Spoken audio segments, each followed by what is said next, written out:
This is the Herringbone quilt, and it's made entirely from 5-inch finished half square triangles. There's another method you could make the herringbone using strips, but I've been collecting Kaffe Fassett fat quarters for a little while, and I wanted to use my fat quarters. So when you use the strips, you put 2 strips together, the background and then the accent fabric, and then you cut them on the 45-degree angle, and then you get your little herringbone shapes. So I knew that fat quarters wouldn't work for that, so I'm using triangles. In the instructions, and you can download these, there's a download link in the description below the video, and it'll take you to my blog, and you can download the instructions there. This quilt finishes at 60 by 80 inches, and it takes 24 fat quarters. From each fat quarter, you'll get 4 of these little herringbone pieces, and we'll show you how to do those in a minute. I include rotary cutting, piecing, and also AccuQuilt cutting and piecing instructions. The instructions are 3 pages long, and we'll go over those right now. For rotary cutting, you're going to use one 12-inch piece of fabric from each of the 24 fat quarters, and you'll also cut 12-inch squares from the background fabric. And you're going to use the method of piecing half square triangles 8 at a time. So you have your 2 12-inch pieces put together, right sides together. You mark lines across both diagonals, this way and this way. And then on either side of both diagonals, you'll stitch 1/4 inch. And I like to stitch a scant 1/4 inch because if it's a little bit bigger, I can always trim it off. But if it's too small, you can't, you just have to make another one.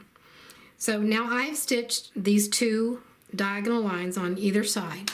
And now I'm going to cut it in half, first vertically, then horizontally, and then cut it on each of the marked lines.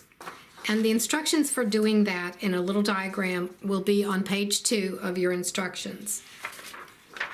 And when you take these apart after you're done piecing them and cutting them, you'll have 8 half square triangles, like this. And I always press toward the accent fabric. And here are your 8 half square triangles. At this point, they should measure about 5.5 inches. For the AccuQuilt cutting, you're going to use die 55805, and 1 piece of fabric on here will cut 2 triangles. The instructions tell you to cut 2 strips from each fat quarter.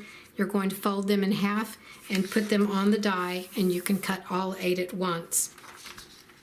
And also it tells you how much background fabric to cut. At this point, we're on page 2, where at the top it says assemble the top, and you should have, whatever method you chose, rotary cutting or AccuQuilt, you should have 24 stacks of different fabrics, and in each stack there are 8 of these half square triangles. This is a picture I took of my design wall, and I'm going to explain how I did it, and you can use this method if you want, or you can just do however you like. I took each of the 24 stacks and I put them on my design wall, or you could just lay them on a table. So this is the 24 stacks here. So there's 6, 6, 6, and 6. And then I kind of arranged them so no 2 colors were the same. Like I tried not to put 2 greens together or 2 oranges together. This is a good way to first sort these before you get started. And here at the bottom, these are the first 7 vertical rows I stitched. And we're going to stitch even rows and odd rows. All of the even rows are stitched with the herringbones going in the same direction, and all of the odd rows are stitched with the herringbones going in the other direction. Here are 4 half square triangles. So it takes 2 half square triangles for 1 herringbone. And I'm going to sew these together later on as we're doing our vertical rows. So this makes 1 herringbone going in this direction, and this makes another herringbone going in this direction. So when these are met next to each other, they go like this. So this is what forms your herringbone design.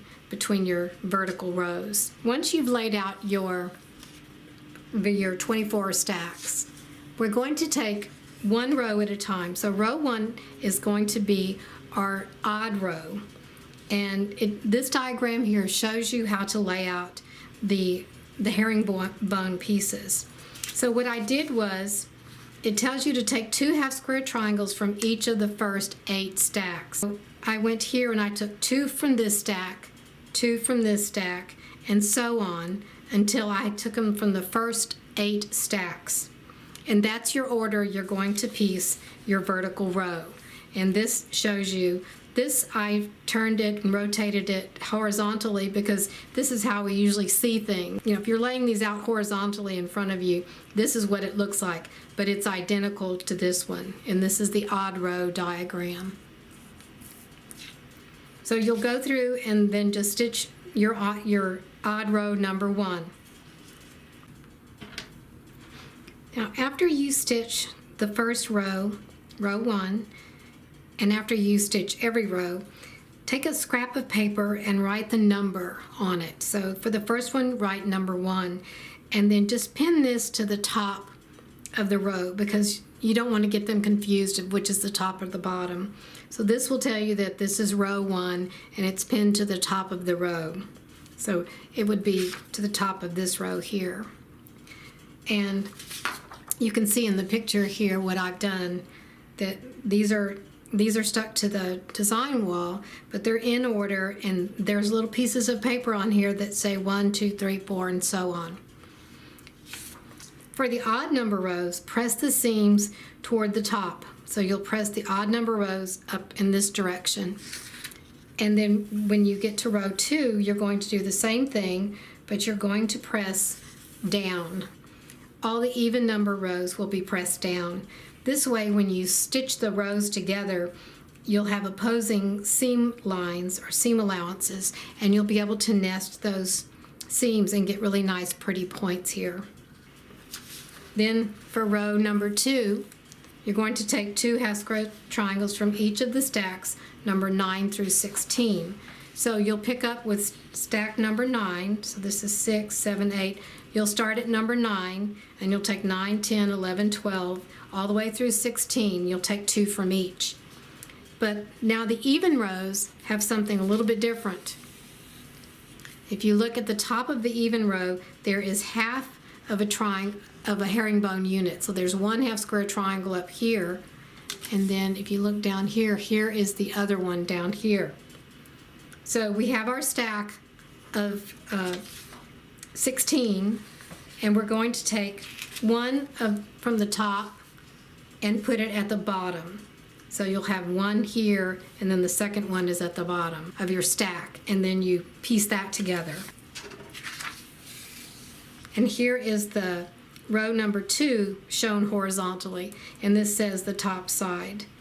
So you're going to continue with each of the following rows from row 3 through 12. You're going to do your odd number, then your even number. And here is the full diagram you could follow here, and as well as on the front page you can follow that. So this is the herringbone pattern, and I hope you'll try one for yourself, and thank you for watching.